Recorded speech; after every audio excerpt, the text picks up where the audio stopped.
সকাল সকাল breakfast complete করে আমরা গাড়ির মতোই দেখতে একটি 4 চাকা রকেটে করে রামেশ্বরমের সাইট সিন দেখতে বেরিয়ে পড়েছিলাম।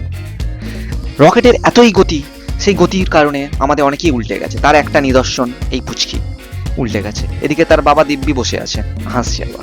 আর এই যে আমি, যদিও অনেকে এই গতির কারণে পরাজয় স্বীকার করেনি, এই অনেকেই বসে আছে, কিন্তু তার মধ্যে অনেকে দেখো এই উল্টে পড়ে আছে, এই আর একজন উল্টে পড়ে আছে। সামনে পাইলটের ভূমিকায় ছিল আমাদের বাঘবাবু। তারই কথা মতো আমরা ঝাঁপ মেরেছিলাম একটা জায়গায়। এখানে নাকি সোনার দাম খুবই সস্তা, তাই জঙ্গলের হাতিকেও নাকি সোনার গয়না পুড়িয়ে রাখা হয়। দেখা যাক। হাতির গা ভর্তি গয়না দেখতে দেখতে যখন আমাদের চক্ষু চড়ক গাছ, ও মা, পাশেই দেখি নটরাজ মন্দির। তো আমরা সবাই সেখানে গিয়ে প্রণাম করলাম। আমরা যখন মন্দির দর্শনে ব্যস্ত, তখন বাঘবাবু তার সহধর্মীকে নিয়ে কোথায় পালাচ্ছে। সেই দেখে আবার আমার বউ আমাকে টানতে টানতে নিয়ে চললো কোথায় যেন একটা। সেখানে গিয়ে দেখতে পাই জলের সাথে আকাশ মিলেমিশে একাকার হয়ে গেছে, আর জলের মধ্যে পোকার মতো কি সব ঘুরে বেড়াচ্ছে। আমরা একে তাকে জিজ্ঞেস করে জানতে পারি এই জায়গাটার নাম নাকি পাম্বান বিচ। বৃষ্টি এতটাই হালকা, সেটা নাকি জলের মধ্যে ভেসে আছে। আমরা এই সব দেখতে দেখতে যখন বিভোর হয়ে গেছি, তখন হঠাৎ দেখতে পাই আমাদের বাঘিনী বৌদি আর বাঘবাবুকে। তারা কি যেন করছে। দূর থেকে যখন আমরা দেখি, তখন বুঝতে পারি আমাদের বাঘবাবু কিছু একটা ভাইরাস দেখতে পেয়েছে, কিন্তু বুঝতে পারলাম না বাঘিনী বৌদি কেন দৌড়াচ্ছে। আমি তখন একটু সময় নষ্ট না করে সবাইকে বললাম, এবার এখান থেকে চলো, এখানে ভাইরাস আছে। ব্রিজের দুদিকটা ভালো করে দেখে নিয়ে তারপর সবার দায়িত্ব একার কাঁধে তুলে নিয়ে সবাইকে নিয়ে চললাম আমাদের পরবর্তী ডেস্টিনেশনের দিকে। সেখানে গিয়ে দেখা হয়ে যায় আমাদের সাথে স্বামীজি, যিনি এখনো এই মহলটিতে আছেন।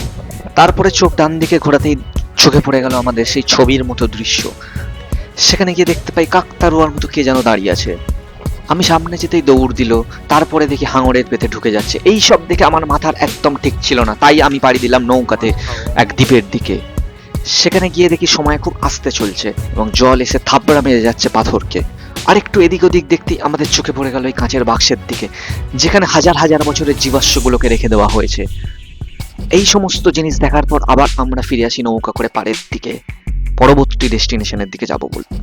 আমরা আবার আমাদের সেই রকেটটিতে উঠে বসলাম এবং পৌঁছে গেলাম আমাদের পরবর্তী ডেস্টিনেশন।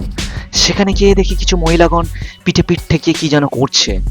আমি একটু সামনে থেকে ভালো করে দেখার চেষ্টা করছি, আমাকে আবার হাই বলছে। কিছু বুঝতে না বুঝতেই আমাদের আবার চোখে পড়ে গেল একটি নতুন দৃশ্য। সেই দৃশ্যটা এবার তোমাদেরকে দেখাই।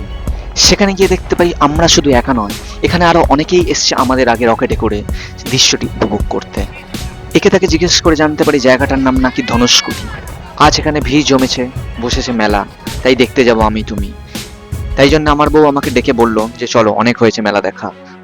যাওয়ার ইচ্ছা না থাকলেও বউয়ের কথা ফেলতে পারিনি, তাই আমরা পৌঁছে গেলাম স্টেশনের দিকে। সেখানে গিয়ে দেখি ট্রেনের পাইলট আমাদের জন্যই ট্রেনটা দাঁড় করিয়ে রেখেছিল, তাই আমরা আর একটুও দেরি না করে হাঁটতে হাঁটতে চলে গেলাম ট্রেনের মধ্যে। আর এভাবেই আমাদের রামেশ্বরমের যাত্রা সম্পূর্ণ করলাম। ভিডিওটা ভালো লাগলে অবশ্যই তোমরা সাবস্ক্রাইব করো, আর প্রথম পার্টটা দেখার জন্য ডেসক্রিপশনে লিংক দেওয়া আছে।